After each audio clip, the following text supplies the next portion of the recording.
This autumn I got to travel to some nearby locations in Japan for autumn leaf viewing, an awe-inspiring experience that rivals the cherry blossoms in spring. And Japan is full of beautiful spots, so it can be really hard to decide where to go. However, people often mention Kyoto as the best spot to view autumn leaves.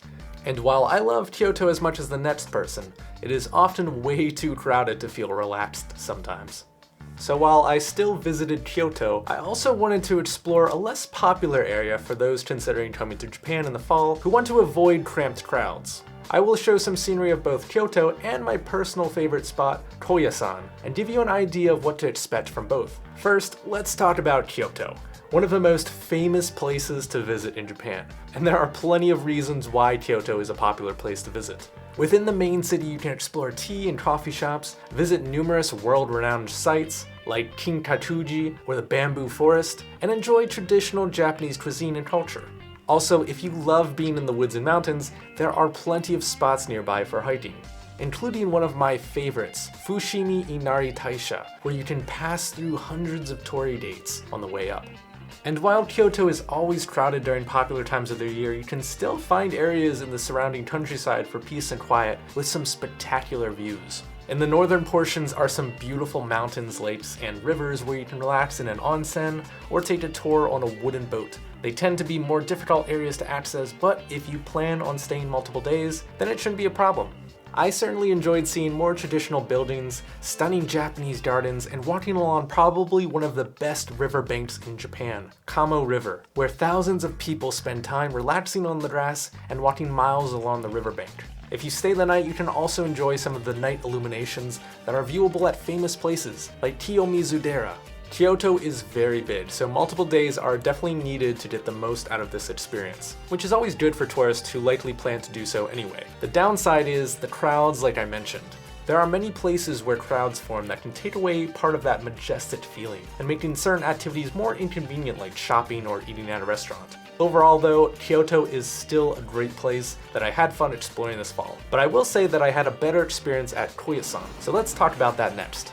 Welcome to Koyasan, one of Japan's most sacred sites, and probably one of the best places to go view autumn leaves in Japan. Amidst the mountains, many shrines, and beautiful old architecture, there are loads of reasons to visit. It is also the birthplace of Shingon Buddhism, an important and major school of Buddhism here in Japan.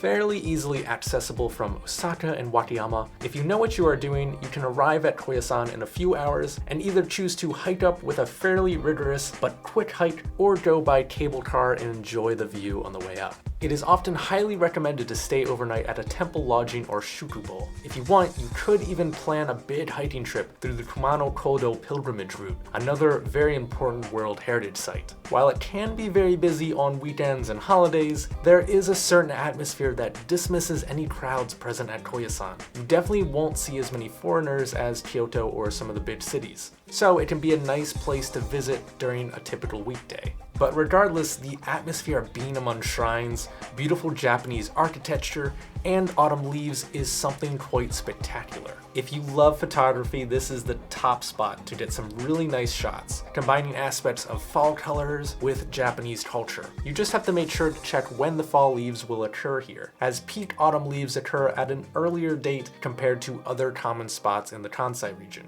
This is also pretty nice, as you can potentially avoid some of the crowding that happens later on. If you wanted to, you could also forget the fall foliage is even a thing by going through a very long pathway full of Japanese cedar in the Okunoin Cemetery, where you will see thousands of intricately carved gravestones. In fact, this is the largest cemetery in Japan. It is a completely unique experience worth walking through, such that I don't have any video because I was so immersed while doing it. But video wouldn't even do it justice, because the actual atmosphere is the most important part. You will also see a massive gravestone of the founder of Shingon Buddhism, Kobo Daishi, who devoted 20 years to its growth and promoting the teachings of it across Japan. But that is not all. As this is still a tourist spot, there are plenty of coffee shops, pastry shops, and even an ice cream and pepper shop that sells one of the best ice cream flavors I've ever had here, Sancho ice cream, or Japanese pepper ice cream. They give you a little packet of powdered Sancho that has a very unique flavor that I don't really know how to describe, but it is delicious and you'll just have to trust me that you need to try it while you are here. My overall experience here was very enjoyable. It didn't feel rushed like Kyoto, where big crowds can push you forward or you can't stop to enjoy taking pictures without bothering someone waiting for the same angle as you. And I loved how everything was very easy to access once you were there. I always prefer walking when I visit places, so the fact that I could walk the entire stretch that I wanted to was a positive for me. But that'll be it for me, everyone. Enjoy the rest of the scenery and let me know where your favorite spot to view autumn leaves in Japan is down in the comments section below.